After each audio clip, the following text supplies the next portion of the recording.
So Peter, thanks for joining us today. I appreciate you making the time. Thanks, Jeff. Good to be here.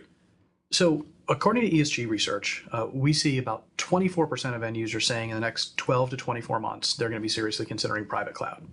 Now that's a pretty low number compared to the hype you hear about cloud out there. Why do you think more people aren't gravitating towards the private cloud model? So a couple of reasons, but first of all, let's define the cloud. It's basically a consumption-based model that's tied to almost like utility computing, where you leverage the highest ROI from the resources. I think one of the first reasons is not knowing the underlying infrastructure, the plumbing that's there.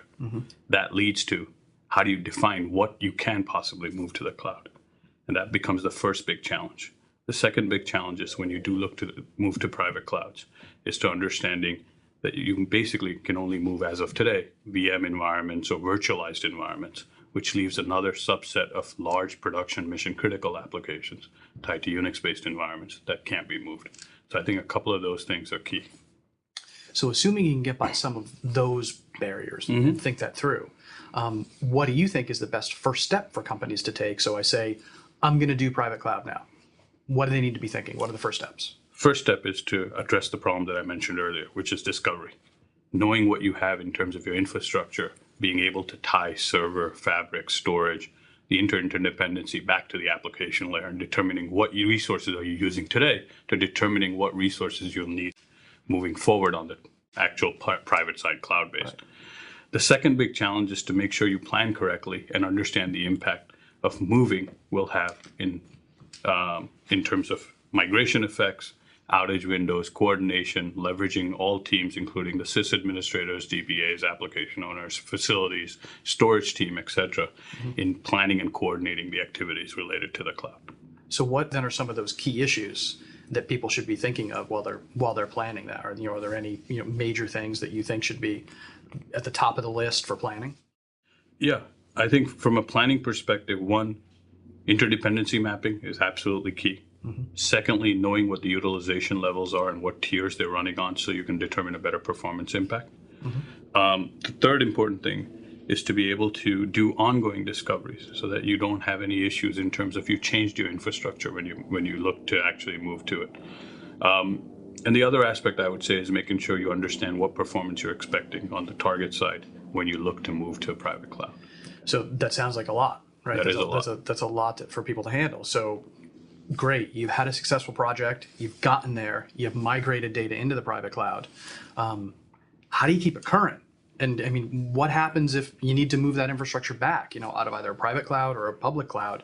How do you keep that data fresh? Yeah, it's a big challenge. I think a couple of things to be cognizant of. One is to make sure that you do constant discovery and collection of your information in terms of your metadata, knowing how those interdependencies link even on the private cloud.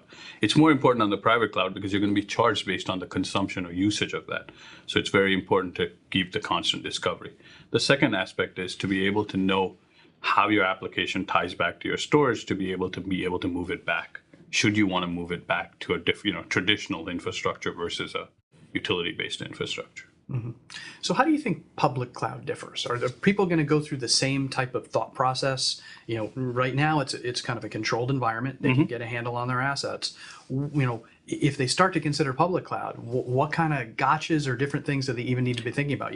Are people thinking that through enough, do you think, that someday I might have to come back from Amazon? Yeah, I don't think people really think that way, right? It's the same way as people think of virtualization. They think of the move there, but they really don't think of the what ifs to come back. And that come back has to be really thought out because you don't want the dependency that you always need that vendor or that internal party to always manage your infrastructure because you can never bring it back. I think in a public cloud, it's even harder because you have multiple business units across multiple companies coming into the same infrastructure.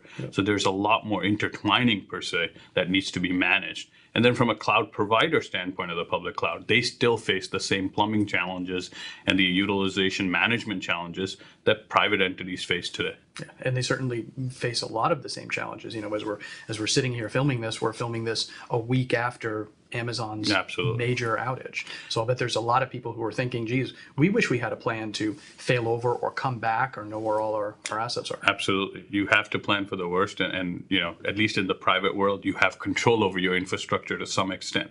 In the public world, you're reliant totally on that party to make sure that they're managing your infrastructure effectively. So how does SANpulse help in all of this? What's your value proposition to people going for the private Sure. cloud? SANpulse takes you through the entire journey of getting to the cloud. That includes first initial discovery. We use a product called SANatomy to be able to go in and discover your environment and infrastructure and be able to report on how your interdependencies lay out from server to fabric to the storage layers. From there, we actually take you on the migration journey through our product called SANlogics. We help drive the automation and facilitate the migration from your existing environment to a cloud-based infrastructure and ensure that we drive it with the least amount of risk and remove the migration challenges that manual transitions take. So that move to the cloud is automated through discovery, ongoing discovery to make sure we capture any changes. And then the actual migration process becomes an automated process in terms of facilitating the actual work files and the workflow that's required to get to the cloud infrastructure.